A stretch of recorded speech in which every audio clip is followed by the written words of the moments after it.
Parliament, it seems the ANC and the EFF have still not agreed to what kind of change they want to make to the Constitution around what land ownership would look like if the Constitution is changed to allow expropriation without compensation.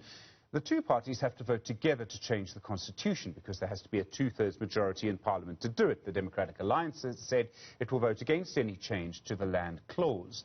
The economic freedom fighters say it will not vote with the African National Congress unless it means that the state has custody of the land, or what you could call land nationalisation. The ANC says it believes there should be land tenure. In other words, if you have a piece of land, it's yours. You own it, you can pass it on to your children. Well, let's speak now to Bulelwa Mabasa, Director, Head of Land Reform and Restitution and Tenure at Werksman's Attorneys. Bulelwa, good afternoon to you. I need to start with some definitions. What exactly is full state custodianship of land? I suppose land nationalisation. What does that really mean? So those two things are two different concepts in law, Stephen. If you may start with custodianship. So if you recall, in 2003, our mining legislation was changed in order to make provision for custodianship. What that means was that all the minerals in South Africa are held in custody by the state. And if you want to mine minerals, you then apply to the state, and the state issues you with permits and licenses.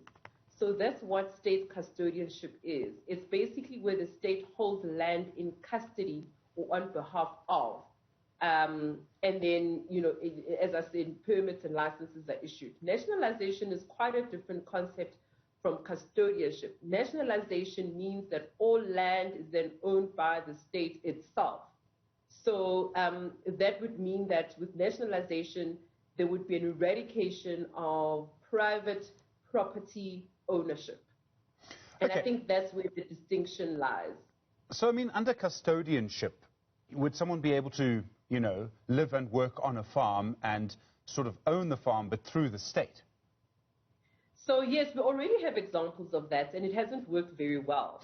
For example, we've got an example of that already in South African society with the Ingonyama Trust, which is land that was owned by the trust, and then the trust administers the land, and individuals don't own it. They don't have freehold title to it. So the custodianship would allow for someone to occupy land. It would allow for someone to work the land. But what it won't be able to do is that it won't be able to give that person freehold title to the land. Okay, I mean, I presume that there are countries in the world that have done very different things with land. Some will have nationalised, some will have proper tenure, and some will have custodianship in the middle. And I imagine, whether you prefer one view or another view, or one policy or another policy, is inherently political. You either believe in nationalisation or custodianship or tenure, and all of those things are about politics as well. Absolutely, you're quite correct. And I think let's start off maybe with this premise. In South Africa today, the constitution that regulates land and land ownership does not make provision for everyone to have a right to land. So if you look at our constitution, especially the Bill of Rights, you have the right to life, you have a right to the right to a safe environment, a clean environment, and so forth. But when it comes to property, the constitution phrases it in a slightly different way, where it says that nobody can be deprived of land unless it is done by a law of general application. What that tells you is that fundamentally our constitution actually does not recognize that anyone has the right to own land. That's the first thing. The second thing is that we need to understand that over 60% of South Africans actually don't have land rights that are legally recognizable.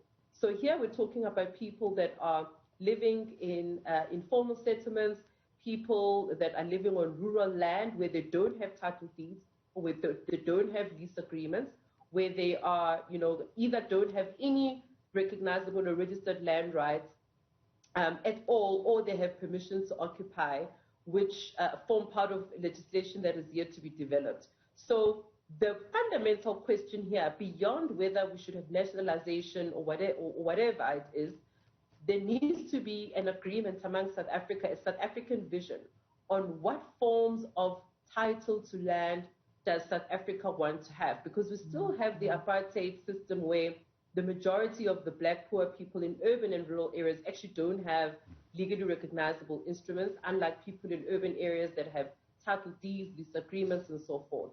So the big question here, beyond custodianship, nationalization, and so forth, is what uniform system of tenure does South Africa want to have?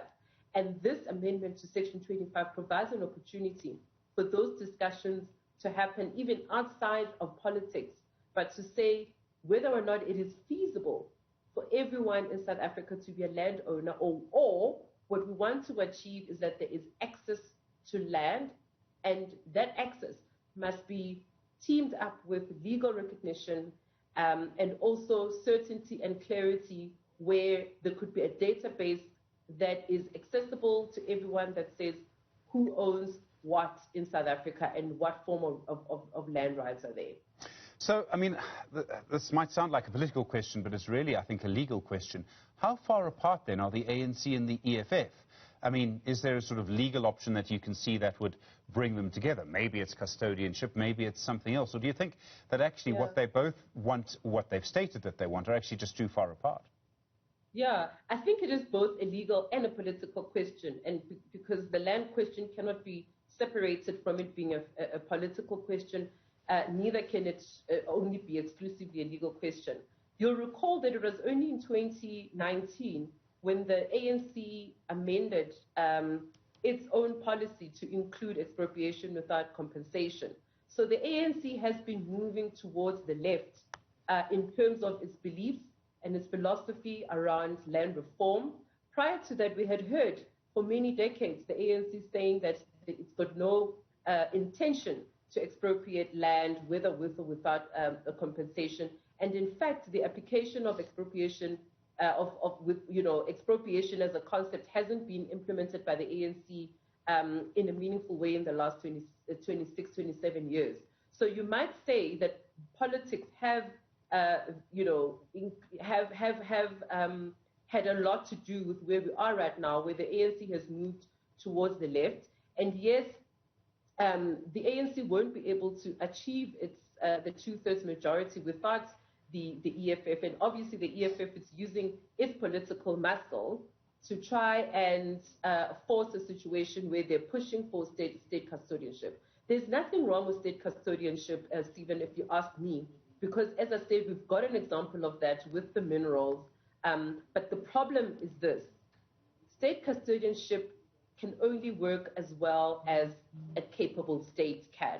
A capable state with capable institutions that are able to understand and to implement the regulations effectively. We see a lot of litigation, for example, in the mineral space, where the state's capacity is stretched in terms of giving one license to one party over another. We see a lot of litigation, overlapping licenses. So if we are to look at the current state's ability to implement land issues, I think we're far away from having a workable state custodianship system where we're even battling, for example, to know how much land is owned by the state and by whom and where. And where we've had a recordal system in South Africa that has largely collapsed. So I think that ideally, the idea of state custodianship is not a bad idea, but if we had to think practically and where we are in South Africa and all the challenges that we're seeing in the land space, especially the land reform space, that the state would have absolutely no capacity at this point to push an agenda of state custodianship. We're going to have to leave it there, I'm afraid. Bulelwa Mabasa, thank you, Director Head of Land Reform, Restitution and Tenure at Worksmen's Attorneys. I do appreciate